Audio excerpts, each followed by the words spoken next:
الصبح بدا من طلعته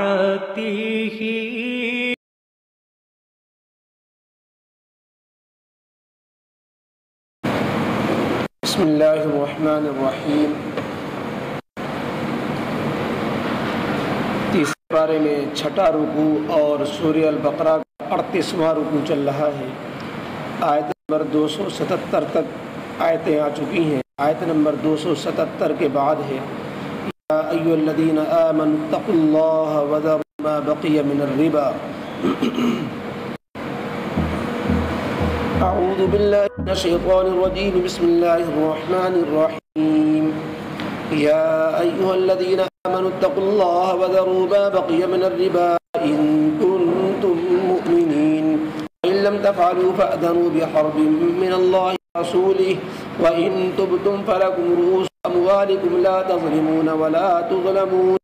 وإن كان ذو عسرة فنظرة إلى ميسرة وأن تصدقوا خير لكم إن كنتم تعلمون واتقوا من ترجعون فيه إلى الله ثم توفى كل نفس ما كسبت وهم لا يظلمون۔ صدق اللہ العظیم۔ اوپر کی آیت میں سود خوروں کا انجام، خود سود کا دنیا اور آخرت میں جو اس کا انجام ہوتا ہے، اور اس کے بالمقابل صدقہ و خیرات کے جو برکتیں اور فائدے دنیا و آخرت میں ہوتی ہیں ان کا ذکر تھا۔ اسی سلسلے میں آگے بھی مضمون چلا گیا ہے۔ اوپر ذکر تھا کہ تم سود سے باز آؤ، سودی لین دین سے، اور جو گزشتہ زمانے میں ہو چکا اس سے توبہ کر لو، اللہ نے معاف کیا۔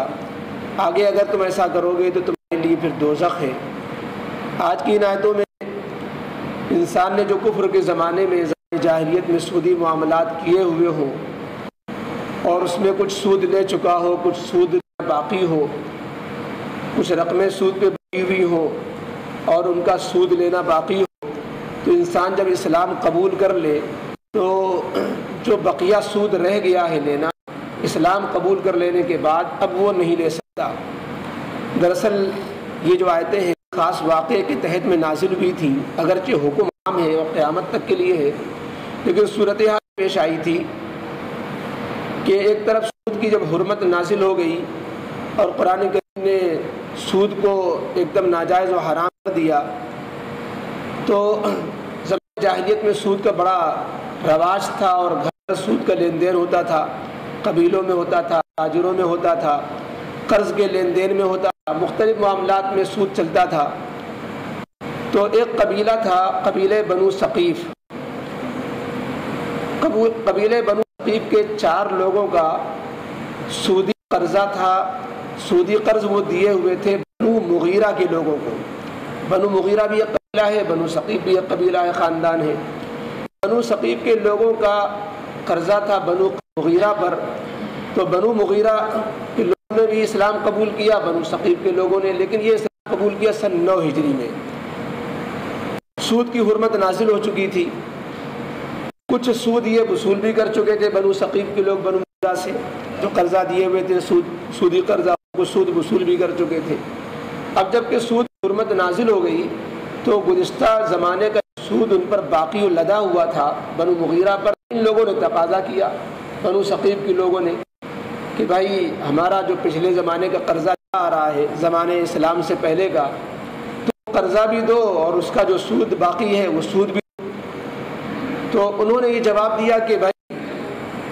اسلام میں اب سود حرام ہو چکا ہے، اور سود کا جیسے لینا ناجائز ہے دینا بھی ناجائز ہے، ہم تو نہیں دیتے، اصل رقم اپنی لے لو، ہم سود نہیں دیں گے۔ تو ان لوگوں نے سود کا مطالبہ کیا۔ یہ جھگڑا دونوں کے بیچ میں، دونوں قبیلوں میں اتنا بڑھا کہ یہ جنگی شکل اختیار کرنے لگا۔ چنانچہ دونوں قبیلے چونکہ اسلام آ چکے تھے تو یہ ہوا کہ اس کو اپنے بڑے سے رجوع کیا جائے۔ مکہ مکرمہ مکہ کے فتح کے بعد نبی کریم علیہ السلام نے ایک صحابی عتاب بن اسید رضی اللہ عنہ مکے کا امیر بنا دیا تھا۔ تو یہ لوگ اپنا مقدمہ لے کر کے امیر مکہ حضرت عتاب بن اسید کے پاس پہنچے، تو حضرت عتاب بن اسید نے کہا کہ بھائی یہ تو ہے کہ سود حرام ہے، سود کا لین دین اب جائز نہیں ہے، لیکن جو معاملات تم لوگوں کے پہلے زمانے جاہلیت میں ہو چکے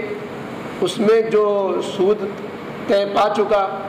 اس کا کچھ حصہ وصولا جا چکا، کچھ حصہ باقی ہے، تو اب اس کو نبھایا جائے گا یا اب اس کو نہیں دیا جائے گا، اس سلسلے میں کوئی صراحت تو نہ تو آقا کے فرمان میں ہمیں ملی ابھی اور نہ قرآن کی کوئی آیت اس سلسلے میں ہمیں نظر میں آتی ہے۔ لہذا انہوں نے ایک قاصد مدینہ منورہ بھیجا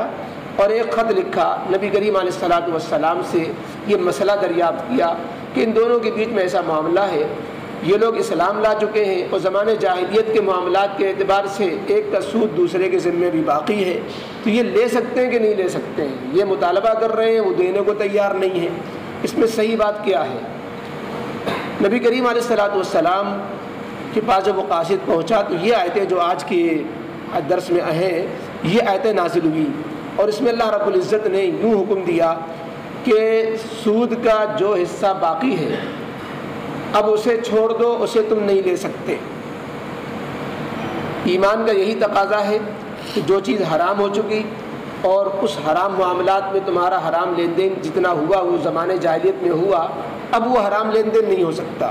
لہذا وہ رقم کا لینا بھی حرام، دینا بھی حرام ہے، لہذا جو سود باقی رہ گیا ہے اسے تم ہرگز وصول نہیں کر سکتے۔ گویا بنو ثقیف کو لینے کا حق نہیں ہے، بنو مغیرہ سے سود کے مانگنے کا حق نہیں ہے۔ فرمایا کہ لیکن اگر تم باز نہیں آتے تو امام وقت کو حق ہے کہ وہ ان سے جبراً اس بات کو منوائے کہ تم سود کو چھوڑو، اور سود کو اگر تم نہیں چھوڑتے اور تم برابر مطالبہ کرتے رہتے ہو تو تم سے زبردستی سود چھڑوایا جائے گا، تاکہ معاشرے میں سود کی لعنت ختم ہو، اور تم پھر بھی باز نہیں آتے، مقابل میں آ جاؤ گے اور جبریہ کام کرو گے تو تم کو بھی طاقت کے بل پر روکا جائے گا، اور اللہ کی طرف سے پھر تمہیں اعلان جنگ ہے۔ گویا ایسے ہی تم سے جنگ کی جائے گی جیسے مسلمانوں کی جنگ کافروں سے ہوتی ہے، سود خوروں سے ایسے ہی جنگ کرنے کا اعلان کیا گیا جیسے کافروں سے جنگ کرنے کا اعلان ہوتا ہے۔ قرآن کریم میں ایک جگہ اعلان جنگ ہے ایک گناہ پر، اور حدیث میں بھی ایک ہی جگہ اعلان جنگ ہے ایک گناہ پر، ورنہ اتنی سخت وعید کہ اس گناہ پر، اس گناہ کو نہیں چھوڑو گے تو اللہ کی طرف سے اعلان جنگ، کسی اور گناہ پر اتنی سخت وعید نہیں ہے، اتنی جو ہے رونگٹے کھڑے کر دینے والی وعید نہیں ہے۔ حکم دیا جا رہا ہے کہ اگر تم سود نہیں چھوڑتے تو پھر تم اللہ اس کے رسول سے جنگ کرنے کے لیے تیار ہو جاؤ۔ یہ سود کے نہ چھوڑنے پر اتنی بڑی وعید ہے، اور حدیث پاک میں ایک اللہ والے سے، کسی مخلص اللہ کے نیک بندے سے دشمنی کرنے پر، ولی سے، اللہ کے ولی سے دشمنی کرنے پر بھی یہی وعید ہے۔ ان دو چیزوں کو چھوڑ کر، جیسے حدیث میں بخاری شریف میں ہے، من عاد لی ولیا فقد آذنتہ بالحرب، جس نے میرے کسی ولی سے دشمنی اختیار کی اور اس نے میرے کسی ولی کو ستایا اور اس کو تکلیفیں پہنچائیں، اس کے درپے ہوا، تو پھر میرا اس سے اعلان جنگ ہے، اس کو ہم پنپنے نہیں دیں گے، ولی کے دشمن کو ہم پھر پنپنے نہیں دیں گے۔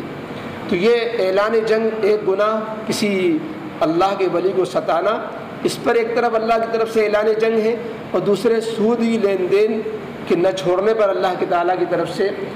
اعلان جنگ ہے۔ ان دو گناہ کے علاوہ حضرت عبداللہ بن عباس رضی اللہ تعالیٰ عنہ فرماتے ہیں کہ قرآن و حدیث کے ذخیرے میں اتنی بڑی سخت وعید کسی اور گناہ پر نازل نہیں ہوئی۔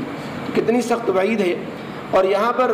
جو حکم ہے کہ زمانے جاہلیت کے سود کی بات ہے، کہ زمانے جاہلیت میں سودی معاملہ ہوا تھا، اب دونوں فریق اسلام لے آئے، اب کچھ سود کی رقم وصولنا باقی رہ گیا، تو اب سود کی رقم وصولی نہیں جا سکتی، اصل رقم وصولی جا سکتی ہے بشرطے کہ توبہ کر لیں، بشرطے کہ سودی لین دین سے توبہ کر لیں تو اصل رقم اپنی لے سکتے ہیں، اور اس سے توبہ نہ کریں تو بھی اعلان جنگ ہے،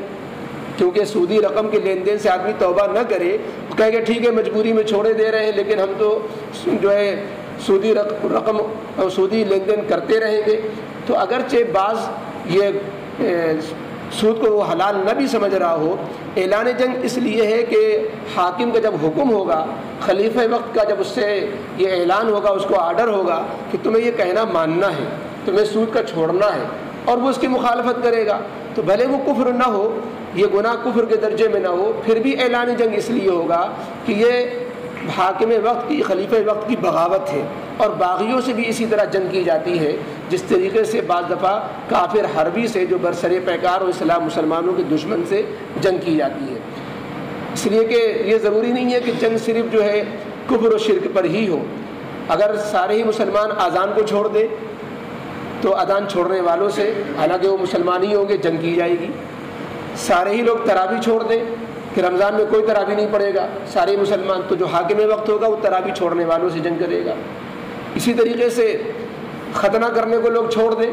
سارے مسلمان، کتابوں میں لکھا کہ اس طرح کے مسلمانوں سے جو پورے علاقے کے لوگ ایک طرفہ طے کر لیں کہ کوئی ختنہ نہیں کرائے گا، ان سے اعلان جنگ ہوگا۔ لیکن یہ جبھی ہوگا جب کہ اسلامی حکومت ہو، حاکم وقت ہو، خلیفہ وقت ہو، وہی اعلان کر سکتا ہے، وہی لشکر تیار کرے گا، وہی ان لوگوں سے نمٹنے کے لیے فوج بھیجے گا اور ان کا مقابلہ کرے گا۔ تو اسی میں سے سود خور لوگ بھی ہیں کہ ان کے خلاف بھی جنگ جو ہے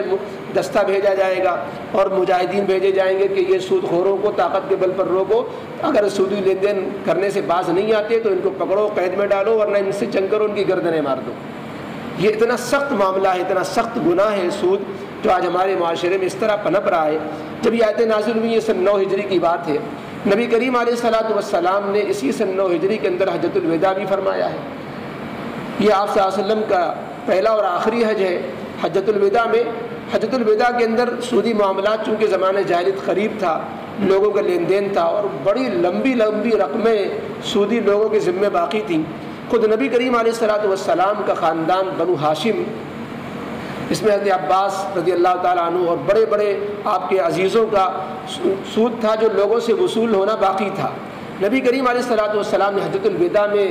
جو ہے اعلان فرمایا کہ سودی لین دین سب حرام قرار دیا جا چکا، اور جتنا ما بقیہ سود ہے سب کو معاف کیا گیا، سب کو نظر انداز کیا گیا، اور ہم اپنے خاندان کا جتنا سود باقی تھا سب کو معاف کرتے ہیں اور کسی سے وصولنے کو جائز نہیں سمجھتے ہیں۔ یہ آپ نے حجۃ الوداع میں اپنے عمل سے بھی بتا دیا، کیونکہ بڑا مشکل ہوتا ہے اپنے رقموں کو چھوڑ دینا، بڑا مشکل ہوتا ہے لوگوں سے رقم آ رہی ہو اس کو لات مار دینا۔ نبی کریم علیہ الصلوۃ والسلام نے اپنے عمل سے بتا دیا کہ جس کی جو رقمیں دوسروں کے ذمے لینا باقی ہیں سود کے طریقے سے وہ وصولنا جائز نہیں ہے۔ ہاں، پہلے سودی لین دین سے توبہ کرو، پھر جن کی اصل رقم ہے 1000 روپے دی تھی اور 1500 بن گئے، 3000 بن گئے، تو اپنی 1000 روپے صرف واپس لے لو، باقی جو سود آگے بڑھ کر بن رہا ہے اسے نہیں لے سکتے۔ یہ حکم نازل ہو گیا۔ اگر کوئی ایسا کرتا ہے تو اللہ تعالیٰ کی طرف سے بڑی سخت وعید۔ آگے فرمایا کہ نہ تم ظالم بنو نہ تم مظلوم بنو، یعنی یہ کہ تمہاری اصل رقم لے کے کوئی بیٹھ جائے کہ تمہارے اوپر ظلم ہو جائے گا، اور تم اصل رقم سے زائد وصول کرنے لگ جاؤ تو یہ تم ان پر ظلم کرنے والے بن جاؤ گے۔ نہ تم ظالم بنو نہ تم مظلوم بنو۔ مظلوم بننا یہ ہوگا کہ تمہاری اصل رقم کوئی تم کو نہ دے، ظالم بننا یہ ہوگا کہ اصل رقم سے زائد تم رقم لینے کے لیے تیار بیٹھ جاؤ۔ تو نہ ظالم بننا جائز ہے نہ مظلوم بننا جائز ہے۔ آگے جب یہ حکم نازل ہوا تو جن لوگوں کی اصل رقمیں تھیں لوگوں کے پاس، تو یہ ہوگا کہ بھائی سود تو وصول نہیں کر سکتے، اصل رقم جتنی جلدی وصول ہو جائے، لہٰذا وہ سختی کرنے لگ گئے کہ بھائی میری اصل رقم تو ضرور دو، ہم اس کے لیے مہلت نہیں دیتے۔ اللہ رب العزت نے آگے کی آیتیں نازل فرما دی کہ اگر کوئی ایسا تنگ دست ہے جو فوری طور پر اصل رقم کی ادائیگی کا انتظام اپنے پاس نہیں پاتا اور وہ اس کو اصل رقم کی فراہمی کرنے میں وقت لگ رہا ہے، تو لوگوں کو چاہیے جنہوں نے قرضے دیے ہیں کہ وہ لوگوں کو مہلت دے دیں، مہلت دے دیں۔ اگر اس کے پاس دینے کو نہیں ہے تو مہلت دینا ضروری ہے، واجب ہے یہ کہ اس کو مہلت دے دے کہ اتنا خوشحال ہو جائے، اتنا کما لے، اتنا پیسہ اس کے پاس آ جائے کہ وہ ادائیگی کے لائق بن جائے۔ تو مقروض مفلس سے تم تقاضا کرنے میں سختی کرنے لگو، یہ جائز نہیں ہے، بلکہ اس کو مہلت دو یہاں تک کہ، اور اگر مستحب تو یہ ہے کہ اس کی تنگدستی کا خیال کرتے ہوئے اگر تم اس پوزیشن میں ہو کہ اس کو معاف کر سکتے ہو، اس کو صدقہ کر سکتے ہو، تو اس کو یوں ہی بخش دو کہ چلو اصل رقم بھی تم غریب ہو، ہم نے تم کو اللہ کی خاطر معاف کیا تاکہ اللہ ہمیں معاف کرے، اور ہم نے تمہیں چھوڑا تھا کہ اللہ ہمیں چھوڑ دے۔ حدیث پاک میں آتا ہے جو کسی کی غریبی و تنگدستی کی وجہ سے اس کو مہلت دے دیتا ہے یا اس کو معاف کر دیتا ہے تو اللہ تعالیٰ کو شرم آتی ہے کہ بندے کو نہ بخشے اور اس کو پکڑے کہ یہ میرے بندے پر جب ترس کھاتا ہے اور میرے پریشان حال بندے پر یہ رحم کرتا ہے تو میں تو بہت ارحم الراحمین ہوں، لہٰذا مجھے بھی رحم کرنا چاہیے۔ حدیث پاک میں آتا ہے ایک شخص کا انتقال ہوا، قیامت کے دن اس کی پیشی ہوئی، اللہ کے نبی کریم اللہ تعالیٰ نے اس سے جب حساب کتاب کا مطالبہ کیا، اس نے کہا میرے پاس کوئی نیکی نہیں ہے، البتہ اس نے کہا کہ میں یہ کرتا تھا کہ میں نے اپنے غلاموں سے کہہ رکھا تھا کہ لوگوں سے پیمنٹ وصولنے جب جانا تو اگر کوئی پریشان حال ہو تو اس کو مہلت دے دینا، اور کوئی بالکل ادائیگی کے پوزیشن میں نہ ہو اس کو چھوڑ دینا، آگے ہم سے بتا دینا کہ بھائی فلانا کمزور تھا، فلانا غریب تھا، میں نے اس کو نظر انداز کر دیا، بس میں یہ تھوڑی مہلت دینا اور لوگوں کے ساتھ رعایت کا معاملہ کرنا یہ میرے اندر تھا۔ اللہ تعالیٰ نے فرمایا تمہارا یہ عمل مجھے اتنا پسند ہے کہ جب تم دو بندوں کو میرے بندوں کو چھوڑ سکتے ہو تو میں بھی تمہیں چھوڑ سکتا ہوں۔ اس کی بخشش ہو گئی۔ تو اللہ رب العزت نے فرمایا اب کہاں دیکھیے، سود دینے والا غریب سے اصل قرضے کے ساتھ مزید رقم بھی وصول کرنے پر تلا ہوا ہوتا ہے، اور قرآن و اسلام کی تعلیم کیا کہ تم مقروض پریشان حال سے اصل رقم سے زائد تو دور کی بات ہے، اصل رقم لینے میں بھی تم جو ہے جلدی نہ کرو، اور اصل رقم لینے میں بھی تم جو اس کے ساتھ نرمی کا معاملہ کرو، اور بالکل چھوڑ دو تو بہت اچھی بات ہے۔ اب سود خوروں کی ذہنیت دیکھیے اور اسلام کی تعلیم دیکھیے۔ اسلام کی تعلیم تو یہ بتا رہی ہے کہ غریب کے کام آ جاؤ، اور سود خوروں کا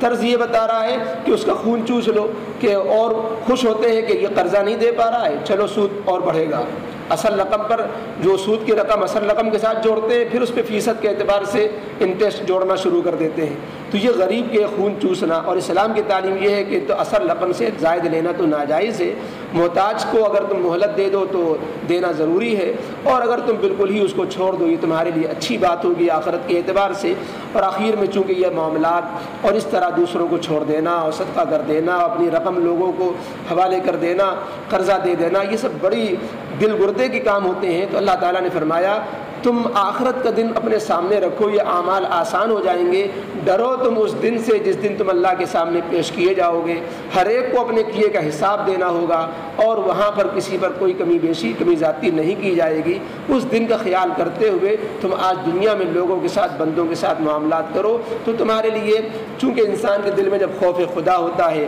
اسی لیے جب یہ کہا گیا تم سود کے رقموں کو چھوڑ دو جو باقی رہ گئی ہیں، تو انہیں تقوی کا حکم دیا گیا، اللہ سے ڈرو، ایمان کی لاج رکھو، اور تم اللہ پر یقین رکھتے ہو تو اس گناہ سے اپنے کو بچاؤ۔ تو اس لیے قرآن کریم صرف آرڈر نہیں سناتا، آگے پیچھے ذہن سازی بھی کرتا ہے تاکہ عمل کرنا آسان ہو۔ فرمایا یا ایھا الذین آمنوا اتقوا اللہ وذروا ما بقی من الربا، اے ایمان والو ڈرو تم اللہ سے، وذروا ما بقی من الربا، اور جو سود باقی رہ گیا ہے اس کو چھوڑ دو، جو کچھ سودی رقمیں دوسروں کے ذمے باقی ہیں وہ چھوڑ دو، ان کنتم مؤمنین، اگر تم سچے ایمان والے ہو تو تم اپنے ایمان کی لاج رکھتے ہوئے لوگوں سے سود کی رقمیں جو تو لینا باقی ہیں ان کو چھوڑ دو۔ فَإِن لَّمْ تَفْعَلُوا فَأْذَنُوا بِحَرْبٍ مِّنَ اللَّهِ، پس اگر تم نہیں چھوڑتے، ایسا نہیں کرتے، فَأْذَنُوا بِحَرْبٍ مِّنَ اللَّهِ وَرَسُولِهِ، تو اللہ تعالیٰ کی طرف سے یہ اشتہار ہے اعلان جنگ کا کہ پس اعلان کر دو اللہ اس کے رسول سے جنگ کا۔ اب ہم جس اللہ سے رحمت مانگ رہے ہوتے ہیں اپنے اسی اللہ کو اپنا دشمن بنائے ہوئے ہوتے ہیں، تو اللہ کی طرف سے رحمت کیسے حاصل ہوگی؟ کیونکہ سود کھانے والا اور سود لینے والا یہ اللہ سے دشمنی کا اللہ کی طرف سے اس کے لیے اعلان ہو چکا ہے۔ اب اسی اللہ سے جس کو دشمن بنا لیا اللہ کو، اسی سے رحمت کے لیے ہاتھ اٹھائے گا تو رحمت کہاں سے نازل ہوگی؟ اللہ تعالیٰ کی طرف سے تو اعلان جنگ ہو چکا۔ فَأَذَنُوا بِحَرْبٍ، تم تو اعلان کر دو تم اللہ اس کے رسول کی طرف سے جنگ کا کہ ایسے لوگوں سے جہاد کیا جائے گا۔ وَإِن تُبْتُمْ، اگر ہاں توبہ کر لو تم سودی لین دین سے، فَلَكُمْ رُؤُوسُ أَمْوَالِكُمْ، تو تمہاری اصل رقمیں تمہاری اپنی ہیں وہ وصول کر سکتے ہو، اصل رقم سے زائد نہیں۔ لا تظلمون ولا تظلمون، نہ تم ظلم کرو کہ اصل رقم زائد سے زائد وصول کرنے لگ جاؤ، ولا تظلمون، نہ تم پر ظلم کیا جائے کہ تمہیں اصل رقم لینے کا بھی حق نہ رہ جائے۔ وَإِن كَانَ ذُو عُسْرَةٍ فَنَظِرَةٌ، اور اگر تم کوئی تنگ دست ہے تو تم اس کو مہلت دے دو، اِلیٰ مَیسَرَہ، اس کے وسعت آنے تک، جب وہ دینے کے لائق ہو جائے تب تم اس سے تقاضا کرو، ورنہ مہلت دے دو۔ وَأَن تَصَدَّقُوا، اور اگر تم بالکل ہی اس کو معاف کر دو، صدقہ دے دو، خَيْرٌ لَكُمْ، تو تمہارے لیے بہت بہتر بات ہوگی۔ إِن كُنتُمْ تَعْلَمُونَ، اگر تم جو اس سمجھ سے کام لو. واتقوا یوما ترجعون فیہ الی اللہ. یہ آیت نمبر 281 حضرت عبداللہ بن عباس کے بیان کے مطابق قرآن کریم کی سب سے آخری آیت ہے. اس کے بعد 29 دن اور ایک روایت میں ہے کہ صرف 9 دن نبی کریم علیہ الصلوۃ والسلام دنیا میں تشریف فرما رہے. واتقوا یوما ترجعون، جس میں یہ کہا گیا تم ڈرو اور خوف رکھو اس دن کا جس دن میں اللہ کی طرف تم سب کو لوٹایا جائے گا، تم سب اللہ کے سامنے پیش کیے جاؤ گے. ثم توفی کل نفس ما کسبت، پھر ہر شخص کو اس کے کیے کا پورا بدلہ دیا جائے گا. وہم لا یظلمون، اور کسی سے پر کچھ بھی ظلم نہیں کیا جائے گا. اللهم صل على سيدنا مولانا وحبيبنا وشفيعنا محمد وعلى آل سيدنا محمد وآله وصحبه وبارك وسلم. ربنا ظلمنا أنفسنا وإن لم تغفر لنا وترحمنا لنكونن من الخاسرين. ربنا لا تزغ قلوبنا بعد إذ هديتنا وهب لنا من لدنك رحمة إنك أنت الوهاب. اللهم إنا نسألك العفو والعافية في الدنيا والآخرة. اللهم بارك لنا فيما رزقتنا نصيبا وأغننا بفضلك عمن سواك. وصلى الله تعالى على خير خلقه محمد وآله وصحبه أجمعين برحمتك يا